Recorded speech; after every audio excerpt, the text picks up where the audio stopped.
अस्सलाम वालेकुम friends, welcome back to Top Smarties. Drama serial हक में है। मिर्ज़ा जो कि वकार से नाराज़ है तो वकार से ये बात बर्दाश्त नहीं हो रही, तभी तो अपनी माँ को मिर्ज़ा के पास भेजता है ताकि उसे ये बात बता सके कि वकार मिर्ज़ा को पिक करने आ रहा था, लेकिन ज़ूबी ने जो हरकत की तो वकार नहीं आ पाया। ऐसे ही नाहिद आकर बातों ही बातों में बता देती है कि वकार तो लेने आ रहा था, लेकिन ऐसे में ज़ूबी ने तो गाड़ी की चाबी छुपा ली। तो फिर इन दोनों की छीना झपटी में ज़ूबी सीढ़ियों से नीचे गिर गई कि उसे फ़ौरन से पहले हॉस्पिटल ले जाना पड़ा, इसलिए तो वकार मिर्ज़ा को पिक करने नहीं आ सका। अब तो मिर्ज़ा काफ़ी शर्मिंदा होती है कि वकार ने कई बार उसे सच बताने की कोशिश भी की, लेकिन मिर्ज़ा ने बात मुकम्मल होने नहीं दी। इसीलिए तो परेशानी के आलम में वकार को सॉरी करने के लिए फ़ोन करती है, लेकिन ऐन इसी वक्त बेड पर साथ ही वकार के ज़ूबी भी बैठी थी।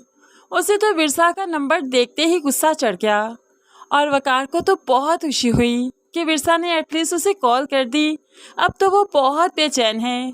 जल्दी से मिर्ज़ा की कॉल पिक करते हुए कमरे से बाहर आ जाता है। तो यहाँ पर उसे कहने लगा, यकीन करो मैं लेने आ रहा था, लेकिन तुम्हें अम्मी ने बताया ना कि ज़ूबी ने मुझे नहीं आने दिया। ऐसे में तुम खुद बताओ मैं क्या करता, और तुमने तो मुझे कुछ कहने का मौका नहीं दिया, बस नाराज़ हो गई।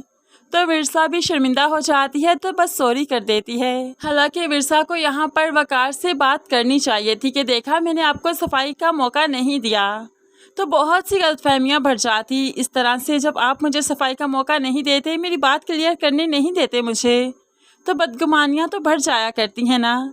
होप्स हो के यहीं से ही वकार को शक्ल पकड़ लेता, लेकिन मिर्ज़ा फ़िलहाल ये बात नहीं करेगी।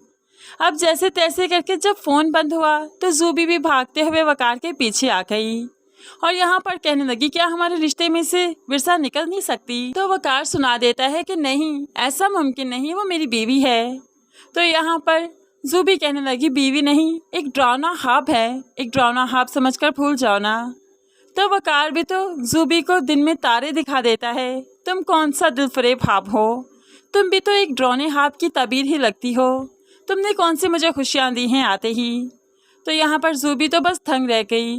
वकार अपनी बात मुकम्मल करते हुए यहाँ से चल दिया और ज़ूबी परेशान हाल यहाँ पर खड़ी है कि आखिर मिर्ज़ा को अपनी ज़िंदगी से कैसे निकाले, वकार कैसे उसे तलाक देगा। अगले दिन फिर से मिर्ज़ा जो अपने अब्बू के घर थी, तो वकार को यहाँ पर आना था, साथ ही मिर्ज़ा के अब्बू से माजरत भी करनी थी, माफ़ी मांगनी थी अपनी दूसरी शादी की।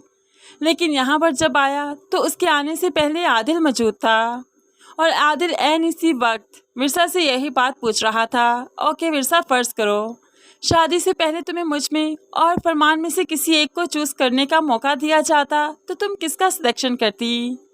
तो मिर्ज़ा भी आज अपने दिल की बात बताने ही वाली थी। अगर मुझे मौका दिया जाता तो मैं, अभी यहाँ पर अधूरी बात ही थी कि वकार आ जाता है और वकार आते ही मिर्ज़ा के अल्फाज को मुकम्मल करता है, तो तुम्हारा इंतखाब करती ये, तुम्हें चूज़ करती ये, तुम जानते नहीं क्या मासूम बनने की क्या ज़रूरत है। मैं जानता हूँ जब तुम दोनों एक दूसरे को चाहते हो, मोहब्बत करते हो, तो भला तुम इससे क्यों पूछ रहे हो? मिर्ज़ा तो बस वकार को देखती रही, उसे सच बताना चाहती है कि वो तो सिर्फ वकार को चाहती है, उसी से मोहब्बत करती है, लेकिन वकार मिर्ज़ा के मुंह से ये सच सुनकर भी यकीन नहीं करेगा। ऐसे में मिर्ज़ा चुप रहने में ही आफियत समझती है।